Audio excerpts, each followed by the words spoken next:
this house, let's say that you had to do a full electrical, what would that run?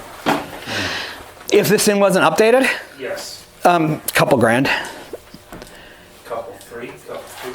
Couple two, couple three, somewhere in there. The $5,000.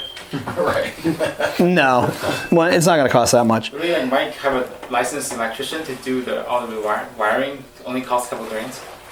Yes, because what more than likely we're not running all new wire. Oh. More than likely there's conduit in there, as long as we don't have knob and tube like we had in the last house. Right. The knob and tube, that gets more expensive. Now that, whatever number we come up with for that, triple that. So if I would have said normally it's $2,000 or $3,000 to update all the wiring in a house, and that old house with the knob and tube, triple that number easily to get it. Because now they have to actually run wire from the junction, from the boxes. But in that one there, I think we determined that they could feed it off of one junction box, because it was like half the house was already updated and the other half wasn't. So that one, yeah, we didn't have to do the whole house on that one. But here, if we were not up completely up to code, it's not going to cost that much to upgrade the whole house to bring it up to code, because they don't have to run all new wire. Usually there's junction boxes in there, or the electricians are really good these days at feeding just a ground wire through.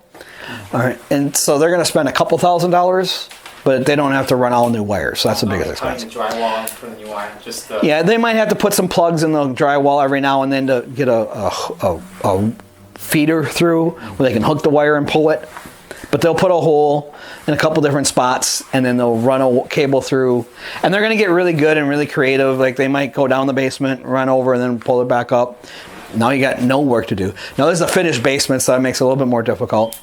They'll get creative, and there will be some holes, but it's not like they're tearing out all the sheetrock, and you're looking at studs. Gotcha. Okay. Yeah, if you had to do that, now it gets expensive. Yes. Yeah. But for the most part, they don't have to do that.